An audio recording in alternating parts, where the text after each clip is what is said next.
On va parler politique à présent avec Thomas Bonnet qui nous a rejoint. Thomas, bonsoir. Nicolas Sarkozy était l'invité ce matin d'Europe 1, Pascal Praud et vous, et l'émission de Pascal. Qu'est-ce qu'on retient des interventions nombreuses de Nicolas Sarkozy, Thomas? Quiconque s'intéresse à la politique trouvera évidemment très intéressante cette interview fleuve de l'ancien président de la République, toujours avec des formules qui lui sont propres. Quand il parle par exemple de Martine Aubry, dont il dit elle a le cœur à gauche, alors qu'elle soit de gauche, on le savait, qu'elle a un cœur, c'est un peu moins sûr. Voilà le genre de formule que nous a livré. Ça s'appelle des punchlines. Hein. Voilà, ça s'appelle des punchlines, tout à fait, ce qu'a dit Nicolas Sarkozy ce midi. Alors on a beaucoup parlé, vous savez, du fait qu'il avait adoubé Gérald Darmanin comme son successeur potentiel. Et la question de son successeur, en fait, elle revient très régulièrement, celui qui pourrait reprendre son héritage à droite, avec cette formule de Nicolas Sarkozy qui date de ce week-end, une personne, dit-il, capable de réunir les amis de M. Zemmour, les amis de M. Macron et les amis de M. Ciotti. Nicolas Sarkozy dit qu'il croit encore au clivage gauche-droite. Alors on lui a demandé justement quelles sont les personnalités qui pourraient incarner cette succession. Écoutez-le avec cette métaphore cycliste dont il a le secret. J'ai voulu dire qu'il y avait des gens qui avaient du talent et du potentiel. J'ai cité Laurent Wauquiez, j'ai cité Gérald Darmanin, j'ai cité Bruno Le Maire, j'ai cité Édouard Philippe. C'est des gens qui ont du potentiel. Mais au départ du Tour de France, les gens qui ont du potentiel, il y en a plein. À l'arrivée, ceux qui gagnent, il n'y en a qu'un. Voilà, c'est assez clair. Nicolas Sarkozy revient également sur sa stratégie d'ouverture en politique pour faire venir à l'époque, dans son gouvernement, des gens de tous horizons. C'était en 2007. Oui, c'est une stratégie qui lui est parfois reprochée par les électeurs de droite, qui font part de leur déception. Mais Nicolas Sarkozy, on peut dire qu'il assume cette stratégie d'avoir fait venir des personnalités de gauche, notamment dans son gouvernement. On pense par exemple à Bernard Kouchner, même s'il faut le rappeler, d'ailleurs Pascal Praud le fait dans l'interview, que certains n'ont pas attendu très longtemps pour le trahir. Mais selon Nicolas Sarkozy, il ne fallait pas s'enfermer dans une logique de parti. Écoutez-le à nous. On ne gouverne pas un pays de 68 millions d'habitants comme une secte. On ne gouverne pas avec ses seuls amis. J'ai le sectarisme en horreur. Et s'il y a des bons à gauche, je les prends. Sur mon projet. Ils vous ont parfois trahi après. En Bien écrivant sûr. leur livre, à peine avaient-ils quitté l'Élysée qu'ils écrivaient un livre. Et alors, je pense à Martin Hirsch notamment pour dire tout le mal qu'il pensait du gouvernement auquel il avait participé. Sûr. Eh bien, c'est pas parce qu'on est trahi qu'on doit devenir misanthrope. C'est pas parce qu'on divorce qu'on doit dire l'amour c'est fini. Moi, j'aime les liens. J'ai été trahi. Peut-être même j'ai trahi moi-même. Mais c'est beau.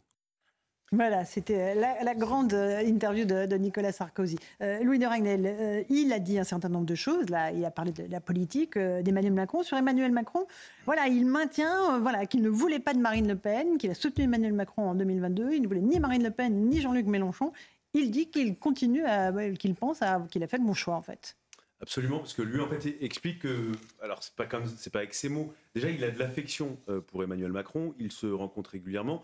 Et il essaye d'expliquer aussi à sa famille politique de cœur, les Républicains, en fait, il n'avait pas d'autre choix. Il essaye de montrer qu'il était face à un non-choix, et donc l'évidence, pour lui en tout cas, était de voter pour Emmanuel Macron. Thomas Bonnet, vous vouliez rajouter quelque chose sur les déclarations de Nicolas Sarkozy ? Quand il parle du Rassemblement national, parce qu'on est à la veille maintenant de cette initiative politique d'ampleur de la part d'Emmanuel Macron, et il y a la question, est-ce que le Rassemblement national fait partie de l'arc républicain? Là aussi, Nicolas Sarkozy a une réponse. Et il rappelle aussi l'épisode de 2012, le second tour 2012 qui l'oppose à François Hollande. À l'époque, Marine Le Pen n'appelle pas à voter, ne donne pas de consigne de vote. Et donc il parle du Rassemblement national. Est-il dans l'arc républicain? Écoutez sa réponse. Et je trouve absurde qu'on dise que le Rassemblement national n'est pas dans l'arc républicain. Un parti qui présente des élus à toutes les élections, dans toutes les circonscriptions, il est dans l'arc républicain. Sinon, la République l'empêcherait de présenter des candidats. Ils ont maintenant 100 députés. Un peu moins, bon. Voilà pour Nicolas Sarkozy. Éric Revel, alors, est-ce que la lucidité de l'ancien président de la République vous plaît ? Bon, en tout cas, il ne perd pas dans sa faconde, dans sa façon de s'exprimer, dans les punchlines qu'il utilise. C'est du Nicolas Sarkozy pur jus. Mais deux petites remarques. La première, c'est que l'ouverture en politique, elle est antérieure à Nicolas Sarkozy. Vous vous souvenez que François Mitterrand avait fait exactement la même chose. Il avait ouvert le gouvernement...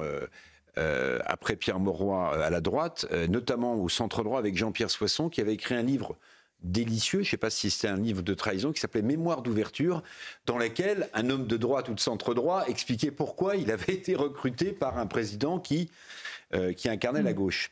Et puis deuxième remarque, Nicolas Sarkozy dit en fait il faut quelqu'un qui regroupe, dit-il, de Zemmour à Macron. Macron. Mais il ne cite pas Marine Le Pen.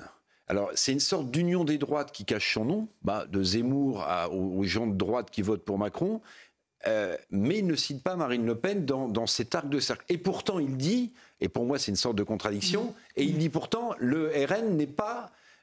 fait partie de l'arc républicain. Donc c'est assez étrange comme formule. Mais qu'est-ce que ça veut dire en fait ? Pour moi, il appelle à l'union des droites, mais pas avec le Rassemblement national, alors qu'il estime que c'est un parti républicain. Oui, mais il n'a pas pardonné à Marine Le Pen. Lui, c'est le candidat qui a fait un des pires scores du FN à l'époque, en 2007, quand il a gagné l'élection présidentielle. Il a siphonné les voix du RN. Sa logique, c'est de dire, en fait, il ne veut pas insulter les électeurs du Rassemblement national, et il se dit, il faut les faire revenir dans le bercail des Républicains, du bloc central, vous appelez ça comme vous voulez. Je pense qu'en fait, ce qu'il ne dit pas, en tout cas c'est ce qu'il pense, c'est ça en termes de stratégie politique. Oui. Et il n'a pas pardonné à Marine Le Pen le fait qu'elle ait appelé à voter pour François Hollande en 2012 contre lui. Voilà. Nathan Devers, un petit mot sur cette interview de Nicolas Sarkozy. Il y a deux choses. D'abord, une remarque générale. J'ai trouvé l'émission très intéressante, mais une remarque générale sur les livres politiques. La mode du livre politique. Aujourd'hui, quand un homme politique a envie de revenir sur le devant de la scène... C'est pas tout nouveau. Non, c'est pas nouveau, mais ça m'agace dans tous les cas. Donc là, je le dis quand même, quand un homme politique a envie de revenir sur le devant de la scène, de remonter dans les sondages, d'envoyer une carte postale, il se dit, j'ai le choix entre lancer une polémique, aller visiter un salon de l'agriculture ou écrire un livre, quand il l'écrit.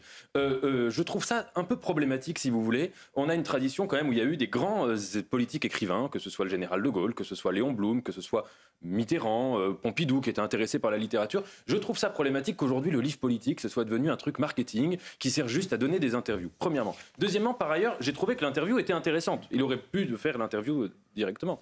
L'interview, notamment quand il parlait de la politique chaude.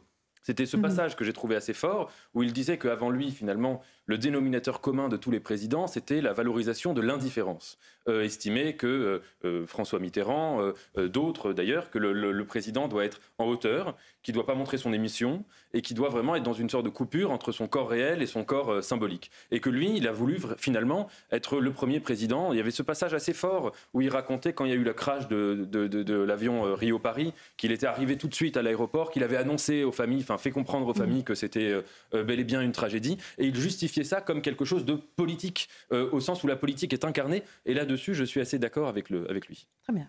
Louis de Ragnel, il évoque Emmanuel Macron, on l'a dit, il maintient qu'il a eu raison de voter et appelé à voter pour lui en 2022. Emmanuel Macron qui, lui, de son côté, alors est-ce que ça va être une ouverture ? Je ne sais pas, mais il va recevoir demain les partis du Parlement, les partis à la fois d'opposition, les chefs de parti, qui ont également un groupe à la maison d'éducation de la Légion d'honneur de Saint-Denis. Vous avez quelques informations sur cette journée, enfin cette réunion. Expliquez-nous, Louis. Alors déjà, ça va s'appeler les journées de Saint-Denis. L'objectif, c'est d'organiser d'ailleurs des journées qui ont pour objectif de se poursuivre dans le temps. Donc il n'y en aura pas qu'une seule, il y en aura plusieurs. Et donc vous aurez enfermé dans la même pièce entre 15h et 23h30 minuit à la fois Monsieur Bompard, Monsieur Bardella, Monsieur Ciotti. Enfermé, vous dire qu'il ne laissera pas sortir. Et en plus, il y a des conditions, il y a des règles. C'est-à-dire que l'objectif d'Emmanuel Macron, c'est de faire en sorte que les échanges soient très libres. Et qu'il n'y ait pas d'enjeu de communication ou d'essayer de faire pression sur les enjeux de cette réunion. Et donc, les téléphones portables seront interdits. Il y aura des brouilleurs, impossibilité de prendre des photos. Emmanuel Macron lui-même, manifestement, va se plier aussi à cette règle. Il sera seul, aucun collaborateur avec lui. Et donc ça a été séquencé, il y aura 3 étapes, avec des thématiques.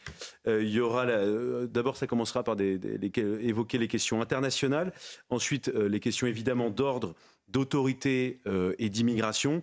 Et puis enfin, le troisième volet, la troisième thématique, l'objectif c'est d'évoquer la concorde nationale. Comment est-ce que on fait pour être plus unis ? Alors vous allez me dire, et d'ailleurs les détracteurs d'Emmanuel Macron disent voilà, c'est la énième tentative d'Emmanuel Macron de sortir de l'impasse politique dans laquelle il est.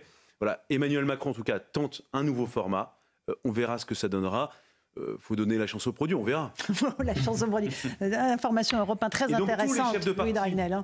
Tous les chefs de parti qui ont un groupe à l'Assemblée nationale ont répondu favorablement donc à la proposition. Mais chacun avec sa liste de courses, qui veut un référendum sur l'immigration, oui, mais ça, à la limite, qui bon, veut ça, c'est là. un référendum sur la réforme des retraites. Si vous voulez, à l'occasion. Non, mais voilà, chacun venez comme vous êtes. Hein, un tout petit mot là-dessus, Nathan Dever-Éric, mais rapido. Une petite remarque, on verra si ça marche ou pas. Ça se trouve, il n'en sortira rien. Mais à supposer que ça marche, ce serait vraiment un geste extrêmement fort, extrêmement intéressant, et qui contribuerait presque à nous faire changer de paradigme politique. Ça veut dire que pour l'instant, le macronisme, le et en même temps macronien, ça aura été, si vous voulez, juste l'union de la gauche libérale et de la droite progressiste. Donc c'était pas, si vous voulez, une grande révolution, c'était juste une fusion partisane. Mais si il arrive, si vous voulez, à substituer à l'idée que une décision politique, c'est un clivage, à substituer ça à vraiment l'idée que la République, c'est la recherche du consensus, la construction de consensus sur chaque sujet, alors là, vraiment, ce serait un bouleversement politique qui peut avoir une portée très large. Mais si ça marche... Mais est-ce que vous imaginez un instant...